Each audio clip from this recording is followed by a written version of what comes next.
go crazy when the judges are claiming it had a good day, but things look hazy, cause there's nothing left of 25 and don't get angry.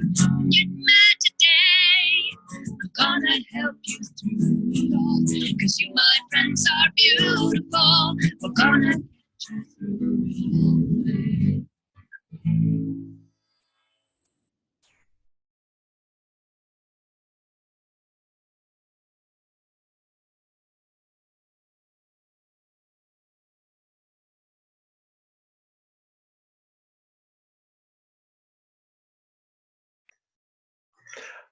Good afternoon. It's Attorney Brian Prince from the Law Office of Melissa A. Day. And here with me as my friend is Tyler Prince, who will probably be here intermittently because, dogs are creatures of fancy. So this week or this month for Lawyers and Friends, I'm doing a kind of a perspective piece on New York's permanency guidelines. As some of you may know, my wife is an orthopedic surgeon and has taken us to Indiana for a hand and upper extremity fellowship. Well, this is cool because I get to learn a heck of a lot more about the extremities just by asking her how her day is. Some of the things didn't necessarily, jive with the way that New York comp law works. I mean, yeah, she's doing IMEs and all this other cool stuff, but their permanency guidelines are completely different. And so that got me thinking not just about how our system here is in New York, but how the systems are in various other states and how that kind of either does or does not play in with each other.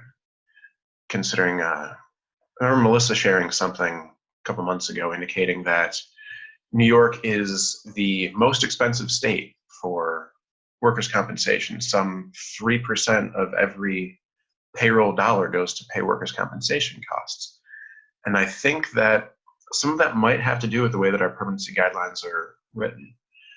But before I get ahead of myself, this is an educational webinar series.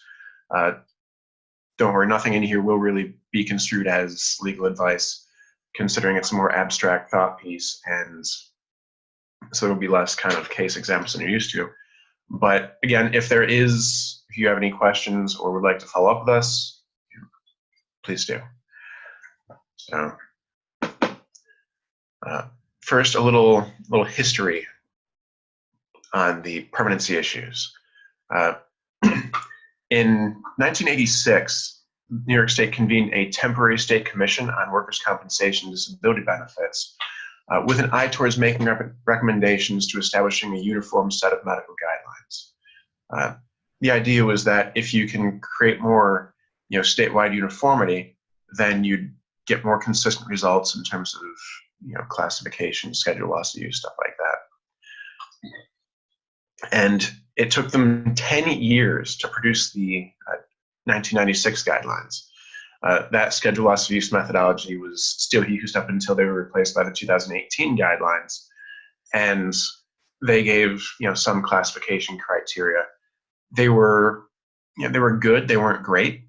They were based roughly on the second edition AMA permanency guidelines, which came out about the same time. And I think in all honesty, we did with them what we did with the 2017 schedule loss of use guidelines, which I'll get into kind of towards the end of my closing remarks. But in some, we had doctors give us opinions on medical impairments, and then we decided, oh, we're just going to do our own thing because, lawyers and politicians know all about medical impairments.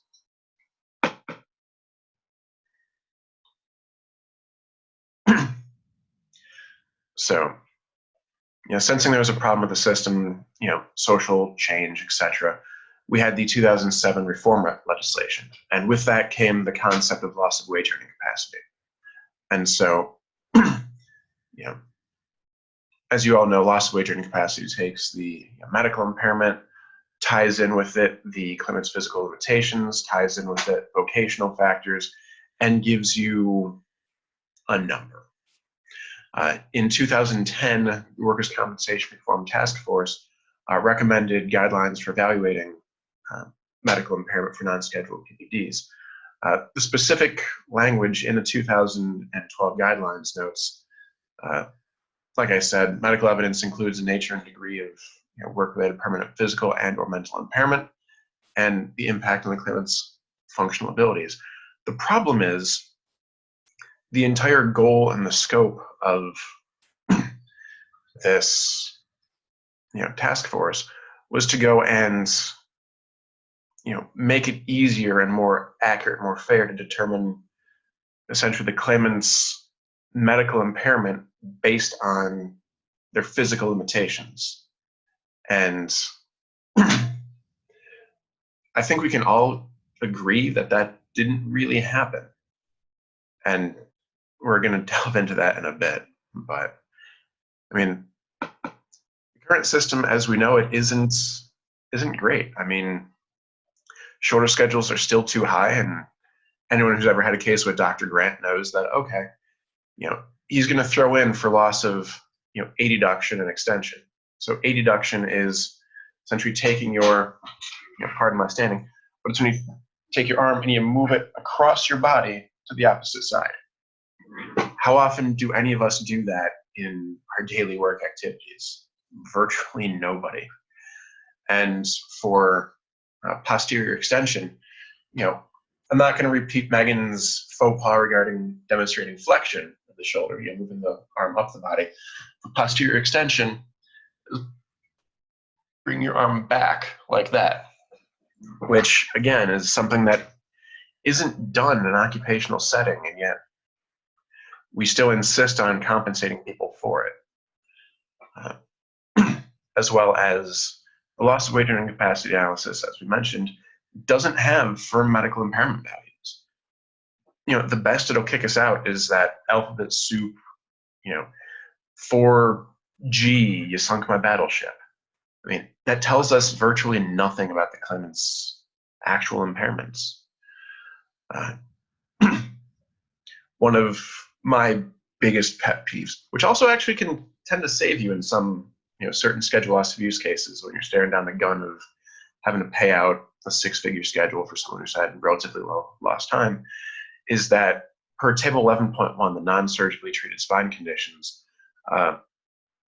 essentially if the claimant continues to complain of pain and has some modicum of other symptoms, that's sufficient to have a class 2 severity A permanency.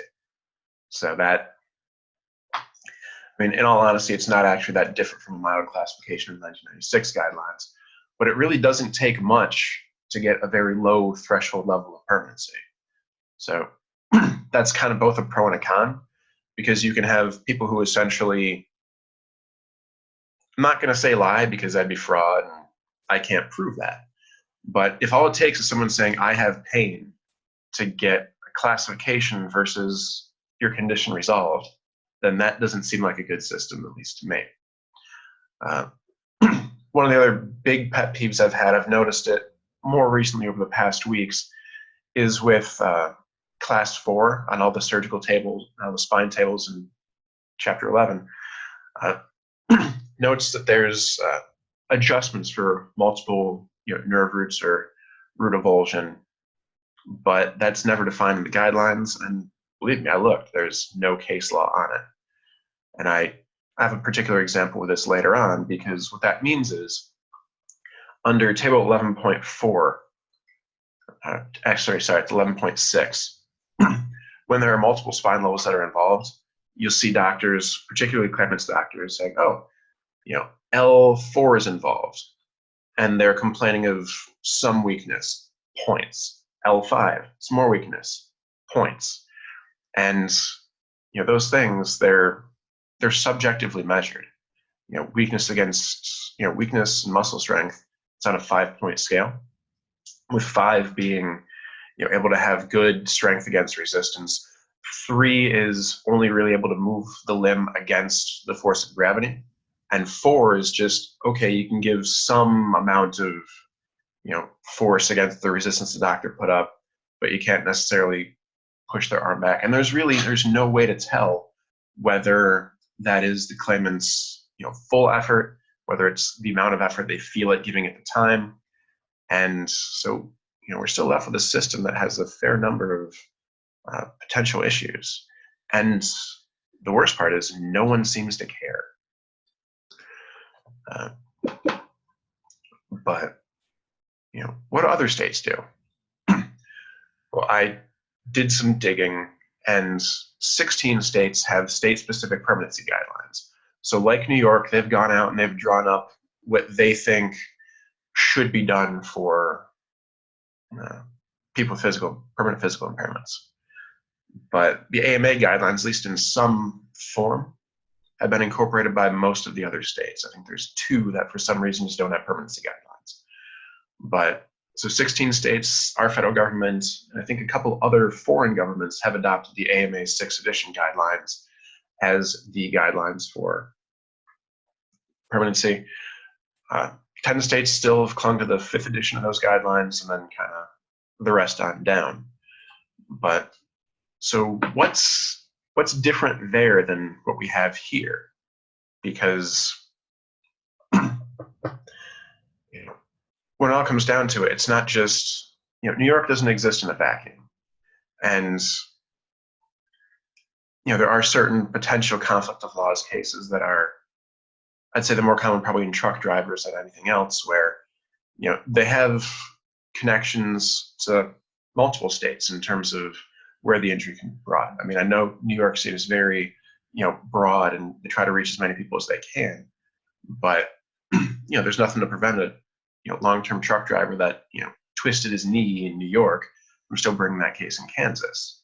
He essentially has a choice as to where to try to bring that case, and then, the parties may or may not, dicker about where it should be brought, etc. But, so from that matter, it's important to know what the other states are actually kind of doing, what they're up to. And so the AMA guidelines have, what's known as essentially diagnosis-based impairment.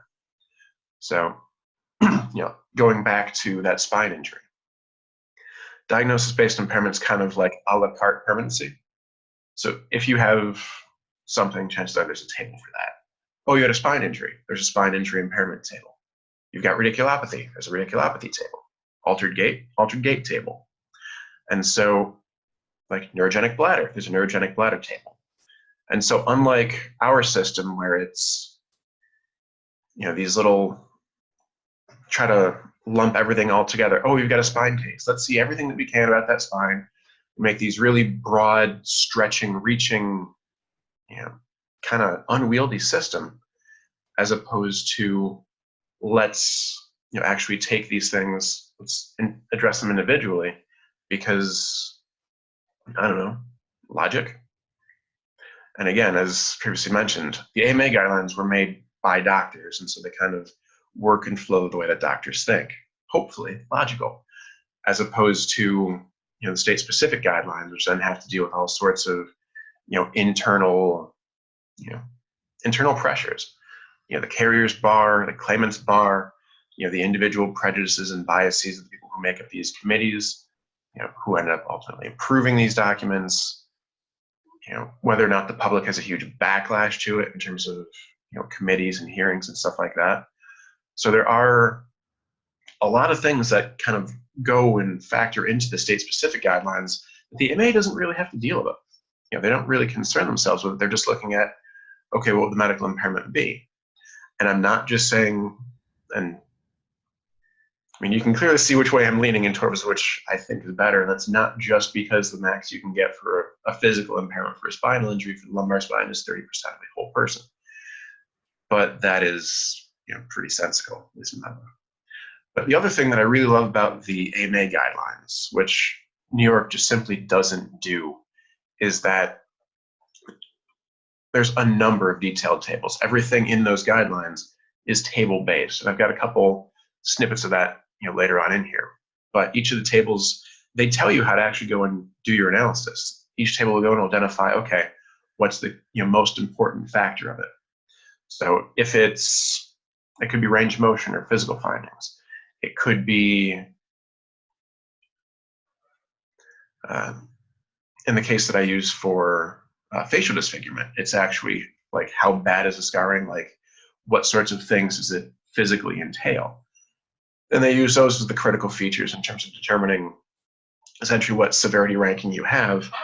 And then from there, there are some ways that you can move about in the tables. It's kind of complicated, but at the same time, it's logical. It follows a set pattern. And to help with that, given the fact it is kind of complicated, every single table has a number of examples after it. So, if you're confused, if you need guidance, it's there. It's in the document, as opposed to, the New York permanency guidelines, schedule loss of use guidelines give, I think, some examples for loading. But aside from that, there's no examples in the 2012 guidelines for any of the classifiable conditions. And there's relatively no examples for schedule loss of use. So especially considering how strict the board has been lately with the strict interpretation they've had with the 2017 schedule loss of use guidelines, having some concrete examples in the body of the document would probably save a lot of litigation as well. But the other thing that kind of floored me was the scope of the AMA 6th edition guidelines. And unlike our guidelines, they cover, I want to say everything. There could be some things that I'm missing, but I've listed them on there. Pain, cardiovascular, pulmonary, digestive, urinary, reproductive, skin, blood issues.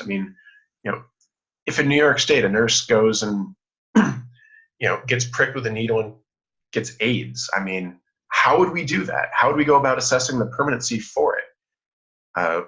We essentially use the other catch-all provision, and it gives zero guidance.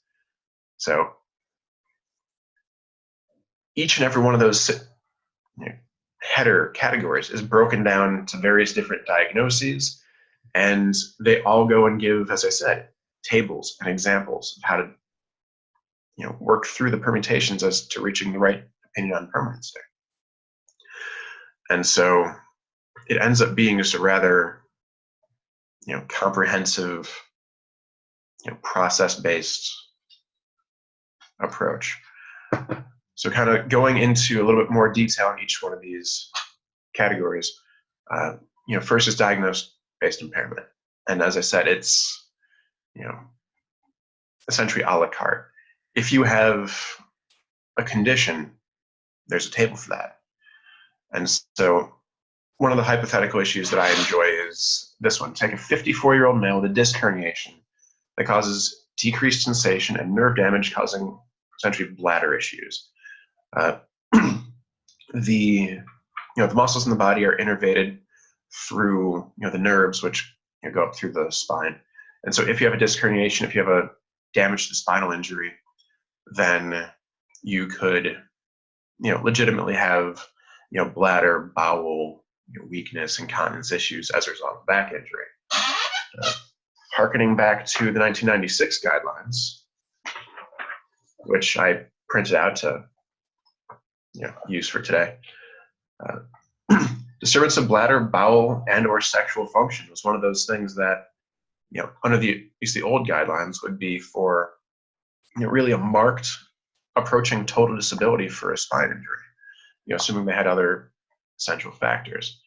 And under our 2012 guidelines, if they have that imaging showing the herniation that needs 16 points, they get the points for decreased sensation, but spine injuries don't give any consideration anymore to neurogenic bladder issues. So at this point, the person only have a class 4 severity E, a relatively light disability, despite the fact that they have some serious, issues.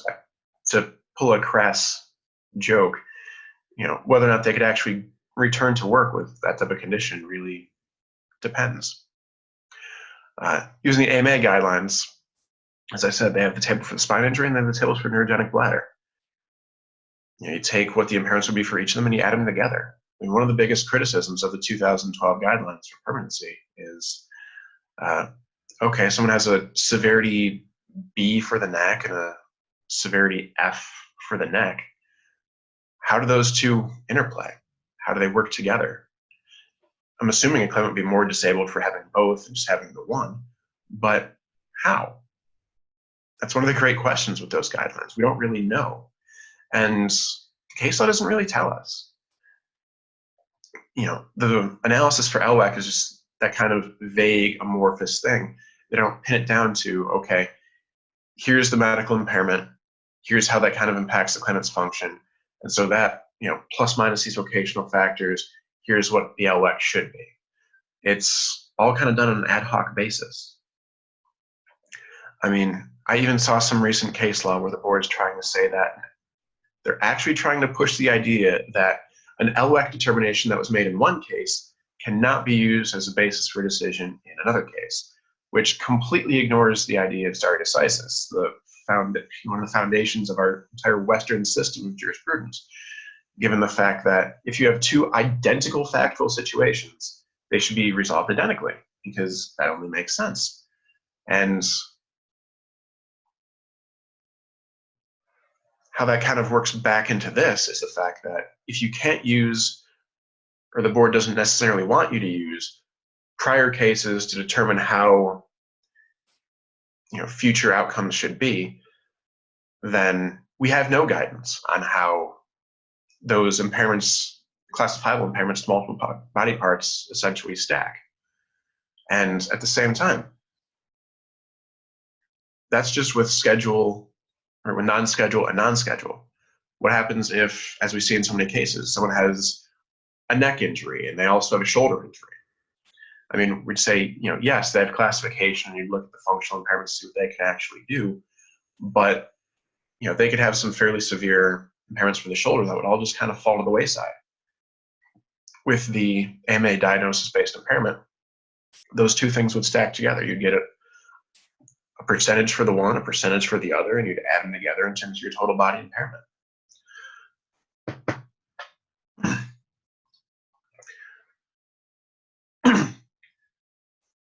So really slow slide transition. But this is that other point that I was kind of harping on earlier, in the ways that sometimes the assumptions that we make under the New York State guidelines completely fall apart. So in this example, 67-year-old person with degenerative disc disease causing diffuse, very mild weakness and mild sensory loss through most of the dermatomes and myotomes of their spine. So this could be as simple as, an elderly worker has a slip and fall. They start complaining of back pain. Okay, they might have herniations, they might not. They might be pre-existing, they might not be. But that doesn't necessarily matter in our system of government. So you go to table 11.6, they get 14 points for loss of sensation. Keep in mind that in the last slide, they got 16 points for having actual herniations. Go over to the weakness portion, and because they have very mild weakness that isn't broken down or explained in any way, shape, or form other than just the word weakness, by a strict interpretation of the guidelines, they get 70 points for having just that subjective weakness. What's it caused by? We don't know, but they have it. So you add all those points together, and that's not even including potential herniations. It's not the example, just degenerative disc disease. They have a total of severity J, which is relatively marked, fairly advanced for something that doesn't make any logical sense to have. In this situation, using the AMA guidelines, you just assess them on a spinal injury table. Max you can get for that for the back is 30%. So, and I don't mean it to try to, say that one is necessarily better for carriers than the other, because in the one situation, they had a very severe impairment, and the New York State guidelines completely downplayed that. Whereas if you had this other very minor situation, the guidelines play that up. I think the most important thing in terms of having permanency guidelines is that they're essentially accurate.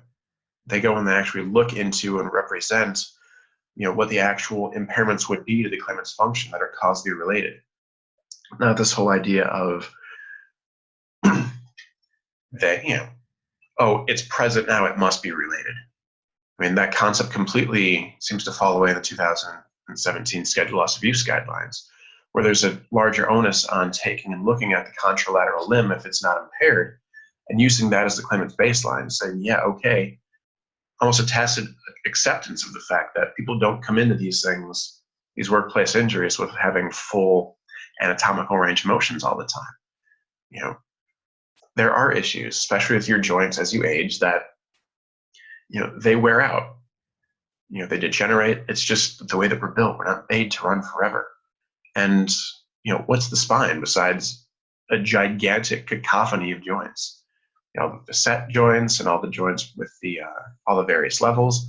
That's what that is. And that degeneration, it's natural. I mean, the best thing that I kind of think of when I remember, spinal degeneration is an episode of Louis, the Louis C.K. show, where he goes to the doctor and is complaining of pain, and it's degenerative, and he asks, what can it do for it? It's like, go back in time and have humans not evolve standing up. But I mean, that's the natural progression of the degeneration of the joints. And to compensate some of that with a very high severity ranking just doesn't make any sense, simply because we don't have a baseline measurement for them. But I think I've dwelled on this, maybe as my dad would, just kind of beat the dead horse a little bit too hard. So I'm going to move into, as I previously mentioned, the detailed tables and examples, which Nadia's been kind enough to bring up for me. So on the left is the amputation table for fingers in the 2017 Schedule Loss of Use Guidelines. And if you can figure out what that really means or is trying to say, then it's interesting. The one on the right is, I'm not gonna lie, I took a picture of the AMA 6th edition guidelines with my cell phone and kind of cropped it and put it in here. But you can see there's a sliding impairment for both amputation and for loss of sensation, because loss of sensation is something that we'll see all the time. Doctors try to give schedule loss of use percentage points for. Oh, and give them 5% for decreased sensation. The New York State doesn't reimburse claimants for loss of sensation. It's really, at least for schedule loss of use, it's geared towards anatomical function. Whereas the AMA guidelines, sure, they will also include, sensation loss. But I mean, look at that table. You just find, okay, where's the finger cut off at? Just trace over to the corresponding percentage, and that's how much of a percentage of the impairment of the digit there is. It's quick, it's clean. It provides essentially interpolation between the grades, as opposed to if it's cut off here it's something, if it's cut off here it's something different, if it's someplace in the middle, really, who knows? And next up is another one of the tables dealing with facial scars. And facial scars are something that aren't given a schedule loss of use. They're given, the judge will essentially take it, look at what the scar is, and say, okay, based on this, I'm just going to award a cash value. The AMA guidelines go and they actually set forth, okay, how much of this really is an impairment for you as a person, and kind of go based on that. So while that's a difference in the statutory schemes, it's really more for the example and the methodology, shown more in this next slide.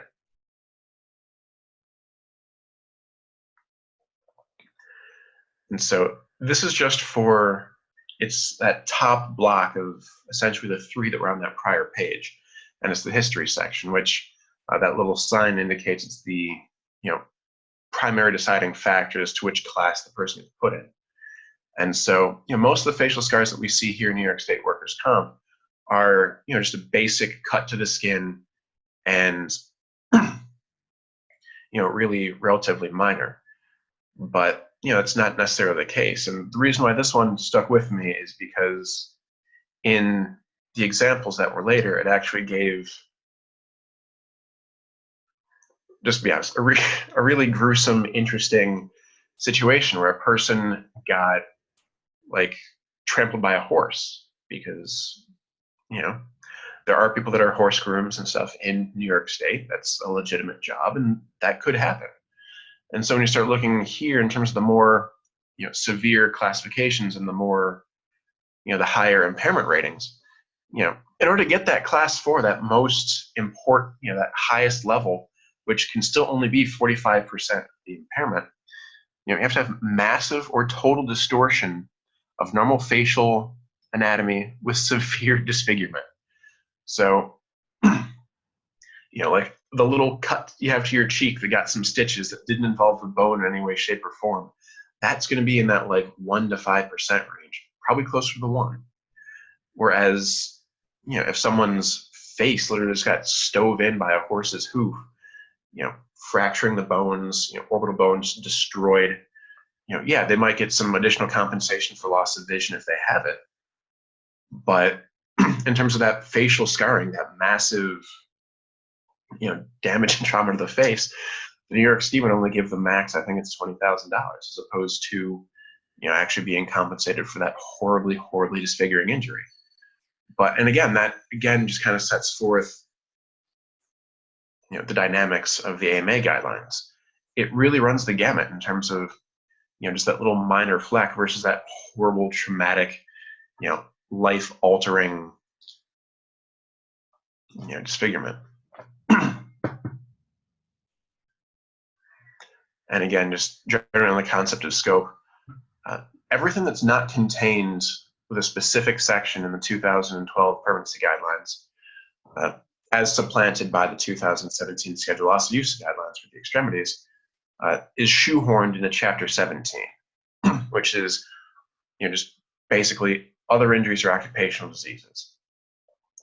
So I listed just a few of the categories that would fall into there. Most important for me, I think for all of us, are the mental disorders, because how often do you see a case where, rightly or wrongly, like, oh, case amended for consequential anxiety or consequential depression, consequential PTSD, consequential personality disorder I've seen, which again doesn't make any sense based on how personality disorders work, but makes sense based on how comp works. But the guidelines essentially give us no clear indication as to how that should be classified. They say it should be, but they don't even give us the whole alphabet soup grid thing that they give us for the back or for the skin. It's just whatever.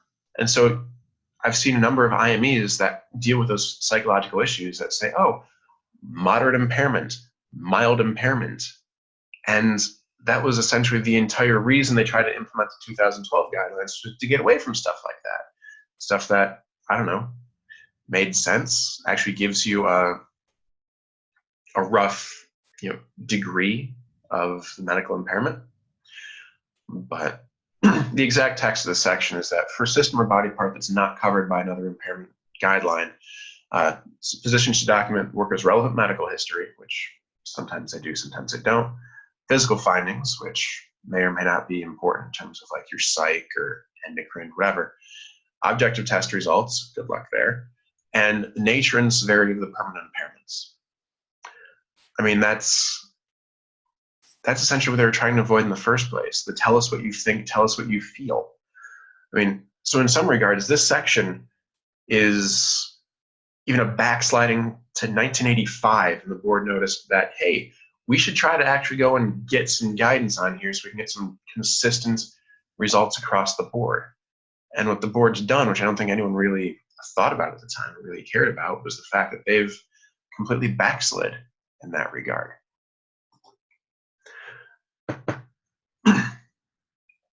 So, what does this ultimately mean? And to me, it means that because there's less of a hard and fast number to anchor an LWEC finding around by way of medical impairment, it really just means that judges have a lot more discretion in terms of setting LWEC values than they would under a potentially different schema, or they would in other jurisdictions. So, because again, if LWEC is supposed to be medical impairment plus minus vocational factors, and they don't ever really tell us what that medical impairment is, as opposed to the AMA guidelines, which give it to you in a broken down to the degree percentage of a person's whole body impairment, then the judges are essentially free to essentially take the unique circumstances in each case into consideration and blah blah, let their prejudices roam. Which again, isn't what the entire point of having guidelines is. It's to go and try to say, what is your impairment as a result of this injury? And yeah, I get it. There's some importance to taking vocational factors into consideration, but they never really do it all the way. What about the person who has that, class 2 severity A because they still have pain, but they're working at their job without, any lost time, any reduced earnings, anything like that? Well, we can't treat, working and non-working claimants differently because, that would make too much sense. So instead, we have to do the same, LWAC analysis for everybody. So a person who has essentially just minor pain complaints with no real impact on their earning capacity still probably won't get a 0% LWAC or a 0% WEC for that matter, because, board prejudices. And even if they did get a 0% LWAC, 0% LWAC would mean no impairment. If they got a 1% LWAC, they'd still be entitled to that same 275 weeks of benefits, which makes no sense.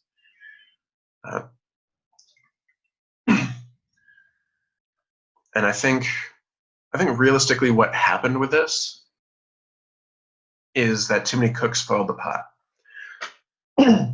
By show of hands, it's pretty much me, because Tyler decided to go to sleep, some friend he is, that, does anyone remember with the 2017 schedule loss of use guidelines when they initially came out, how radically different they looked from, the guidelines that were ultimately approved? Well, at those hearings, it was kind of open forum where people got to ask questions. They even asked the doctors like how they came to this, came to these conclusions, came to these findings, and the doctors pretty much outright threw the board under the bus and said, "Yeah, this isn't what we recommended." So, essentially, if we're trying to make statutory schemes based on, what politicians and what these outside interests have to say and think about, people's level of disability, I think we're kind of shooting ourselves in the foot. Because if we're really concerned with medical impairment, shouldn't we consult medical professionals? I mean, that's obviously, I'm biased. I'm a carrier side attorney, and I like having objective data for things instead of the whole, wishy-washy. Oh, but he has pain, so he's totally disabled, which we see all the time. And true, I'm also married to a doctor, so in theory, I trust them more than other people. But I've also seen some pretty dumb doctors. We've deposed people who go and and ask, okay, how did you come up with this permanency opinion, expecting there to be a breakdown for a spine case? They just said, oh, after the IME, I just went and I picked which category I thought they fit best. That, while that makes sense, and that in theory could be how the AMA guidelines are run, that's not how New York State Comp works. And ultimately, I'm not opposed to having vocational factors considered along with medical impairment. But, for Pete's sake, give people guidance. Give them examples as to what things actually equal what.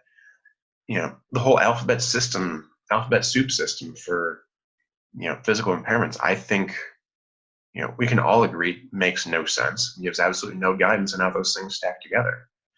And so if we're all just kind of, guessing here, doesn't that really increase the uncertainty in the entire system for everybody, claimants and carriers?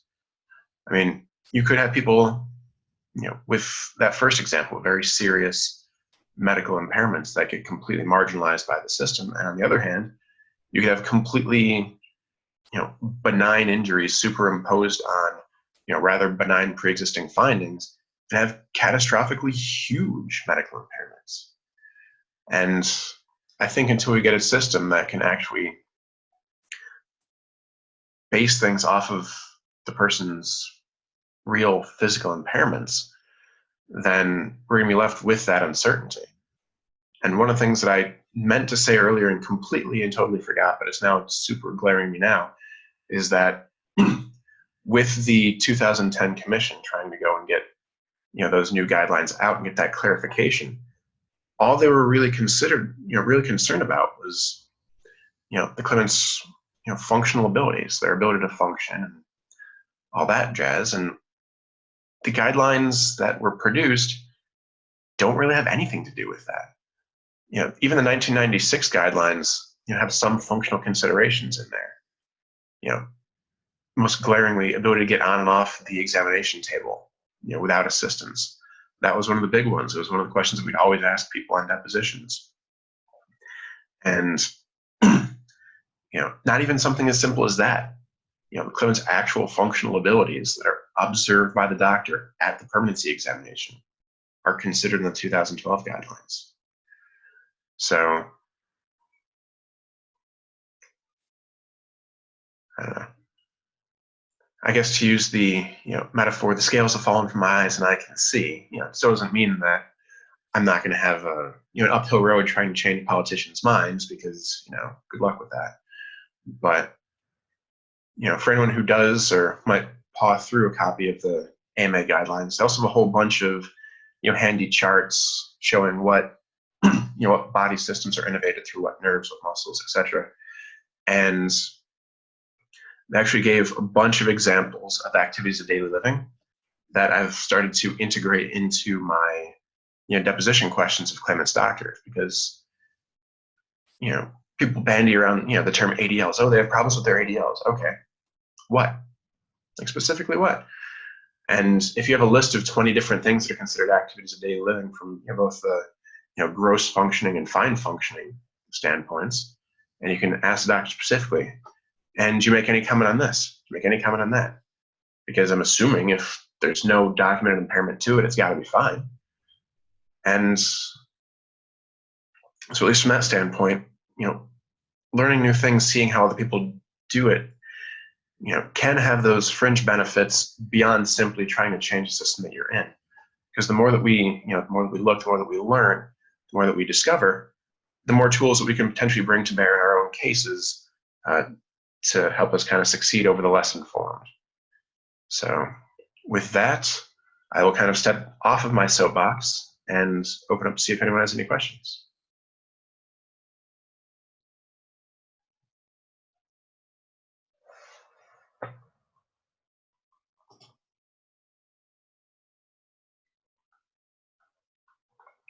So,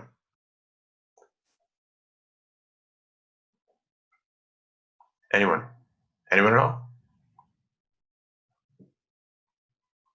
Okay. Well, as always, if you guys have any questions for us, we're always here to help. And we look forward to dealing with you in terms of, sorry, I have one from Rachel Egan. If range of motion is normal, can they get an SOU if not the same as contralateral? So I believe the question is, okay. I think I know exactly where Rachel's going with this. I had a case exactly like this in Syracuse where, everyone knows the range of motion, maximum range of motion for abduction is 170, some call it 180, but that kind of skews it. But if the claimant has greater than normal range of motion, and after they have their injury, after they have their surgery, they still have greater than normal range of motion on the one side, but the injured side now has normal range of motion. Do you get compensated for that?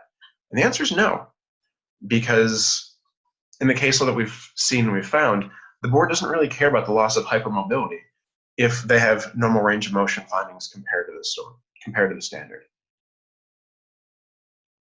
So, yeah. And no, Rachel, that is a good question. Thank you. Anybody else?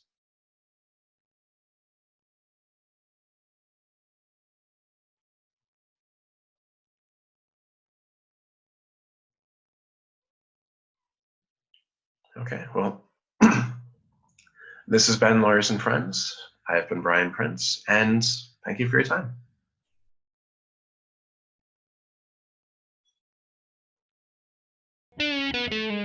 Things keep changing, and never for the best, at least not for you.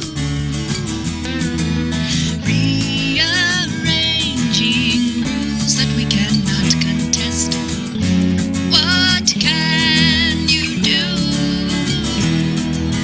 Don't go crazy when the judge says your claimant had a good day. When things look hazy, 'cause there's nothing left of 25A. Don't get angry, get mad today. Gonna help you through it all the way.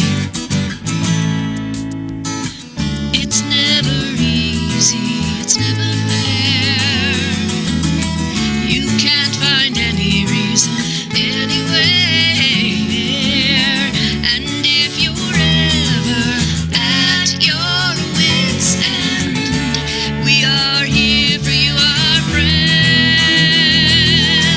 Don't go crazy when the judge says your claimant had a good day, when things look hazy, 'cause there's nothing left of 25A. Don't get angry, get mad today. We're gonna help you through it all, 'cause you, my friends, are beautiful. We're gonna get you through